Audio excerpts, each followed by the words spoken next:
மாங்காய் திருட போகிறோம் ஃப்ரெண்ட்ஸ். மாங்காய் திருட போகிறோம்.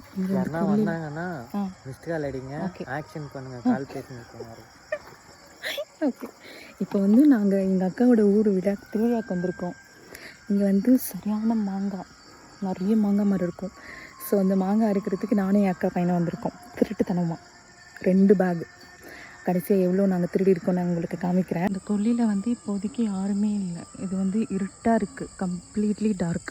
இப்போ என்னோடய ரோல் இங்கே என்ன அப்படின்னா, யாராவது வந்தாங்க அப்படின்னா கால் பேசுகிற மாதிரி என்னை ஆக்ட் பண்ண சொல்லியிருக்கான். ஃபஸ்ட்டு ஒரு பேக் ஃபில் பண்ண போயிருக்கான். ஆனால் எனக்கு தனியாக எனக்கு ரொம்பவே பயமாக இருக்குது ஆக்சுவலி. பட் ஜாலியாக இருக்குது. கடைசியாக எவ்வளோ மாங்காய் திருடி இருக்கும்னு சொல்லி நான் காமிக்கிறேன். ஓகே, இப்போ என் அக்கா பையன் வந்து கால் பண்ணி அவனுக்கு பயமாக இருக்கான் கூட. ஸோ அவனை துணைக்கு வாங்கன்னு சொல்லி என்னை கூப்பிட்றான் கால் பண்ணி. எனக்கே பயமாக தான் இருக்குது. பார்ப்போம். சரி, ஓகே, நம்ம போகலாம். இன்னொரு பேக் எடுத்துகிட்டு போவோம். அப்போ தான் நம்ம நிறைய திருட முடியும். எனக்கு ஒரு பயம் எங்கே இவனை ஒரு கிளிப்பிங் எடுத்துக்கிறேன். ஐயோ மாங்காய் பாருங்க காய்ஸ், அப்பா ஜாலியாக இருக்குது இது பார்க்கவே. உங்களுக்கு தெரியுது அங்கே மின்மினி பூச்சி போகுது. புட்ரு இது யாரோட கொல்லி? எஸ்ஐயோட கொல்லியா? மாட்டினா என்ன பண்ணுவாங்க?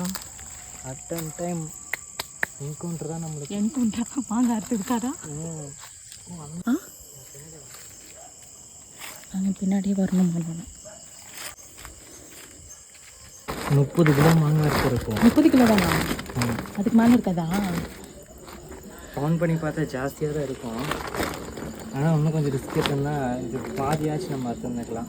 இன்னும் பாதி. இதுவே உயிர் போய் உயிர் வந்துச்சு காய்ஸ். எக்ஸ்பீரியன்ஸ் என்னென்னா, பயங்கரமான இருட்டு. அந்த இருட்டில் வந்து என்ன இருக்குன்னே தெரியல. பாம்பு வந்தாலும் தெரியாது, பாம்பு கடிச்சா கூட கத்த முடியாது. அங்கே மின்மினி பூச்சி இருந்தது, அது எப்படி என்னால் என்ஜாய் பண்ண முடியல. டார்ச் ஆன் ஆஃப் பண்ணுக்கா அப்படின்னு கத்துறான் அவன். அபவ் 30 kg மாங்காய் வந்து திருடி இருக்கும். அது மாதிரி இது போலீஸ்காரங்களோட கொல்லியாக வேறு. அது அவ்வளோதான், மாட்டினா பிடிச்சி கிட்ட வாசல் திட்டுவாங்க. எனக்கு இருக்கிற வாய்க்கு நான் திரும்ப திட்டி அவ்வளோதான் கேஸ் வாங்கி இந்த போய் உட்காரணும். ஸோ எனிவே ஜாலியாக இருந்தது. வந்த திருவிழாவில் ஒரு எக்ஸ்பெரிமெண்ட் பண்ணிவிட்டு என் அக்கா பையன் கூட ஜாலியாக ஃபன் பண்ணேன் ஆக்சுவலி. ஆனால் நிறைய கிளிப்பிங்ஸ் எடுக்க முடியல.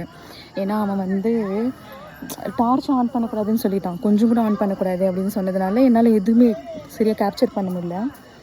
பட் ரொம்ப ஜாலியாக இருந்தது. ஸோ எல்லாருக்கும் நம்ம பாய் சொல்லிவிட்டு திருட்டு மாங்காய் எடுத்துகிட்டு நம்ம கிளம்புவோம். ஓகே, பாய்.